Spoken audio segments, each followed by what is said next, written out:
നമസ്കാരം, ഋഷിപ്രോക്തം ചാനലിലേക്ക് ഏവർക്കും ഹൃദ്യമായ സ്വാഗതം.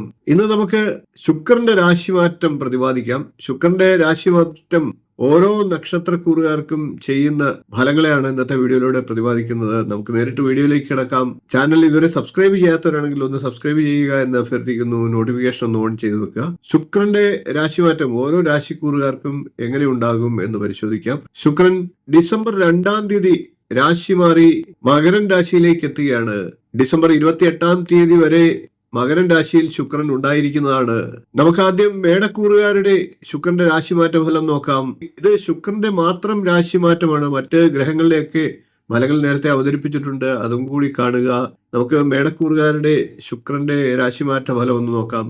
മേടക്കൂറിൽ വരുന്നത് അശ്വതി, ഭരണി, കാർത്തികാൽ എന്നീ നക്ഷത്രങ്ങളാണ്. മകരൻ രാശിയിലേക്ക് ശുക്രൻ എത്തുമ്പോൾ 10-ാം ഭാവത്തിലേക്കാണ് എത്തുന്നത്. 10-ാം ഭാവത്തിൽ നിൽക്കുന്ന ശുക്രൻ മത്സരം നേരിടേണ്ട അവസ്ഥ വന്നേക്കാം. അതേപോലെ തന്നെ മാനഹാനിക്കും സാഹചര്യം ഉണ്ടാകാം. ഇനി നമുക്ക് ഇടവക്കൂറുകാരുടെ ശുക്രരാശിമാറ്റ ഫലം നോക്കാം. ഇടവക്കൂറിൽ വരുന്നത് കാർത്തികയുടെ 1/4 ഭാഗം, രോഹിണി, മകേരത്തിന്റെ ആദ്യ പകുതി എന്നീ നക്ഷത്രങ്ങളാണ്. ഇടവക്കൂറുകാരെ സംബന്ധിച്ച് ശുക്രൻ 9-ാം ഭാവത്തിലാണ്. കുടുംബസൗഖ്യം ഉണ്ടാകാനുള്ള സാഹചര്യങ്ങളുണ്ട്. മതപരമായിട്ടുള്ള കാര്യങ്ങൾക്ക് കാര്യസാധ്യങ്ങളൊക്കെ നേടാവുന്നതാണ്.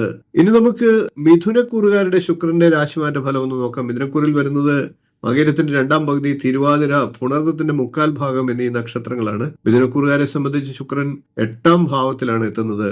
അഷ്ടമരാശിയിൽ നിൽക്കുന്ന ശുക്രൻ ആഡംബര വസ്തുക്കളുടെയൊക്കെ ലാഭം നൽകാം. കൂടാതെ ദാമ്പത്യ സൗഖ്യം, വസ്ത്ര സൗഖ്യം, ആഭരണാദി ലാഭം എന്നിവയൊക്കെ പറയേണ്ടതാണ്. ഇനി നമുക്ക് കർക്കിടകൂറുകാരുടെ ശുക്രന്റെ രാശിമാറ്റം ഫലം നോക്കാം. കർക്കിടകൂറുകാർക്ക് 7-ാം ഭാവത്തിലാണ് ശുക്രൻ നിൽക്കുന്നത്. കർക്കിടക്കൂറിൽ വരുന്നത് പുണർദത്തിന്റെ 1/4 ഭാഗം, പൂയം, ആയില്യം എന്നീ നക്ഷത്രങ്ങളാണ്. 7-ാം ഭാവത്തിൽ ശുക്രൻ നിൽക്കുക വഴി കർക്കിടകൂറുകാർക്ക് സ്ത്രീകൾ മൂലം ഉപദ്രവങ്ങളൊക്കെ നേരിടേണ്ടി വന്നേക്കാം. ഇനി നമുക്ക് ചിങ്ങക്കൂറുകാരുടെ ശുക്രന്റെ രാശിമാറ്റ ഫലം നോക്കാം. ചിങ്ങക്കൂറിൽ വരുന്നത് മകം, പൂരം, ഉത്രങ്കാൽ എന്നീ നക്ഷത്രങ്ങളാണ്. ചിങ്ങക്കൂറുകാരെ സംബന്ധിച്ച് 6-ാം ഭാവത്തിലാണ് ശുക്രൻ നിൽക്കുന്നത്. അതുകൊണ്ട് തന്നെ ശത്രുപീഡ, രോഗം എന്നിവയാണ് ചിങ്ങക്കൂറുകാർക്ക് ഫലമായിട്ട് പറയേണ്ടത്. ഇനി നമുക്ക് കന്നിക്കൂറുകാരുടെ ശുക്രന്റെ രാശിമാറ്റ ഫലം നോക്കാം. കന്നിക്കൂറുകാരെ സംബന്ധിച്ച് 5-ാം ഭാവത്തിലേക്കാണ് ശുക്രൻ എത്തിയിരിക്കുന്നത്. കന്നിക്കൂറിൽ വരുന്നത് ഉത്രത്തിന്റെ 1/4 ഭാഗം, അത്തം, ചിത്തിരയുടെ ആദ്യ പകുതി എന്നീ നക്ഷത്രങ്ങളാണ്. കന്നിക്കൂറുകാരെ സംബന്ധിച്ച് ശുക്രൻ ധനലാഭവും, പുത്രസൗഖ്യവും, ബന്ധുഗുണവും, ഗുരുജനങ്ങളുടെയൊക്കെ പ്രീതിയുമാണ് ഫലമായിട്ട് നൽകുന്നത്. ഇനി നമുക്ക് ശുക്രന്റെ രാശിയായിട്ടുള്ള തുലാക്കൂറുകാർക്ക് ശുക്രന്റെ രാശിമാറ്റം എന്ത് ഫലത്തെ നൽകുമെന്ന് നോക്കാം. തുലാക്കൂറിൽ വരുന്നത് ചിത്തിരയുടെ 2-ാം പകുതി, ചോതി, വിശാഖത്തിന്റെ 1/4 ഭാഗം എന്നീ നക്ഷത്രങ്ങളാണ്. ശുക്രന്റെ തന്നെ രാശിയായിട്ടുള്ള തുലാക്കൂറുകാരെ സംബന്ധിച്ച് 4-ാം ഭാവത്തിലാണ് ശുക്രൻ എത്തുന്നത്. 4-ാം ഭാവത്തിൽ ബന്ധുഗുണം നൽകുന്നതാണ്. കൂടാതെ ഐശ്വര്യവും ഉണ്ടാകുന്ന സമയമാണ്. ഇനി നമുക്ക് വൃശ്ചികക്കൂറുകാരുടെ ശുക്രരാശിമാറ്റ ഫലം നോക്കാം. വൃശ്ചികക്കൂറുകാരെ സംബന്ധിച്ച് 3-ാം ഭാവത്തിലേക്കാണ് ശുക്രൻ എത്തുന്നത്. വൃശ്ചികക്കൂറിൽ വരുന്നത് വിശാഖത്തിന്റെ 1/4 ഭാഗം, അനിഴം, തൃക്കേട്ട എന്നീ നക്ഷത്രങ്ങളാണ്. വൃശ്ചികക്കൂറുകാർക്ക് ശുക്രൻ 3-ാം ഭാവത്തിൽ നിൽക്കുക വഴി അഭിപ്രായങ്ങൾക്ക് ആദരണീയത്വം ലഭിക്കുന്നതാണ്. കൂടാതെ ധനലാഭം, ബഹുമാനസിദ്ധി, വസ്ത്രലാഭം, ശത്രുനാശം ഇവയും ഫലമായി പറയണം. ഇനി നമുക്ക് ധനുക്കൂറുകാരുടെ ശുക്രന്റെ രാശിമാറ്റ ഫലം നോക്കാം. ധനുക്കൂറിൽ വരുന്നത് മൂലം, പൂരാടം, ഉത്രാടംകാൽ എന്നീ നക്ഷത്രങ്ങളാണ്. ധനുക്കൂറുകാർക്ക് 2-ാം ഭാവത്തിലേക്കാണ് ശുക്രൻ എത്തുന്നത്.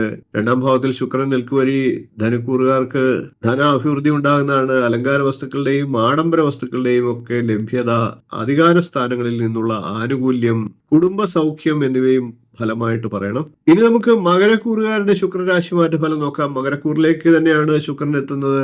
മകരക്കൂറിൽ വരുന്നത് ഉത്രാടത്തിന്റെ 1/4 ഭാഗം, തിരുവോണം, അവിട്ടത്തിന്റെ ആദ്യ പകുതി എന്നീ നക്ഷത്രങ്ങളാണ്. ജന്മരാശിയിൽ ശുക്രൻ നിൽക്കുക വഴി മകരക്കൂറുകാരെ സംബന്ധിച്ച് ഭക്ഷണ സൗഖ്യം, കുടുംബ സൗഖ്യം, ശയന സൗഖ്യം, വസ്ത്ര സൗഖ്യം മുതലായ നല്ല ഫലങ്ങളാണ് പറയുന്നത്.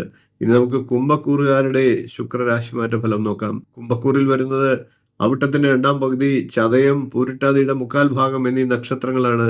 കുംഭക്കൂറുകാരെ സംബന്ധിച്ച് ജന്മരാശിയുടെ 12-ാം ഭാവത്തിലാണ് ശുക്രൻ നിൽക്കുന്നത്. അതുവഴി ധനലാഭം, വസ്ത്ര ആഭരണ പുഷ്ടി എന്നിവയൊക്കെ ഫലമായി പറയണം. ഇനി നമുക്ക് മീനക്കൂറുകാരുടെ ശുക്രരാശിമാറ്റ ഫലം നോക്കാം. മീനക്കൂറിൽ വരുന്നത് പൂരിട്ടാതിയുടെ 1/4 ഭാഗം, ഉത്രട്ടാതി, രേവതി എന്നീ നക്ഷത്രങ്ങളാണ്. മീനക്കൂറുകാരെ സംബന്ധിച്ച് ശുക്രൻ 11-ലാണ് എത്തുന്നത്. ശുക്രൻ 11-ൽ നിൽക്കുക വഴി ഭക്ഷണ സൗഖ്യം, ബന്ധുഗുണം, ധനലാഭം എന്നീ നല്ല ഫലങ്ങളെ പറയണം. 12 രാശിക്കൂറുകാരുടെയും ശുക്രന്റെ രാശിമാറ്റ ഫലമാണ് പറഞ്ഞത്. ശുക്രൻ ഡിസംബർ 2-ാം തീയതി രാശി മാറി മകരൻ രാശിയിലേക്ക് എത്തുകയാണ്. ഡിസംബർ 28 വരെ മകരൻ രാശിയിൽ ഉണ്ടാകും. ശുക്രന്റെ രാശിമാറ്റം എല്ലാവർക്കും ഗുണപ്രദമാകട്ടെ എന്ന് പറഞ്ഞുകൊണ്ട് ഇന്നത്തെ വീഡിയോ നിർത്തുകയാണ്. വീഡിയോ ഇഷ്ടപ്പെട്ടുവെങ്കിൽ ഒന്ന് ലൈക്ക് ചെയ്യുക, ഷെയർ ചെയ്യുക, ചാനൽ ഒന്ന് സബ്സ്ക്രൈബ് ചെയ്യുക, നിങ്ങളുടെ അഭിപ്രായം കമന്റായിട്ട് അറിയിക്കുക. ഇനിയും ഇതുപോലുള്ള നല്ല നല്ല വിഷയങ്ങളുമായി നമുക്ക് വീണ്ടും കാണാം. നന്ദി, നമസ്കാരം, ശുഭദിനം.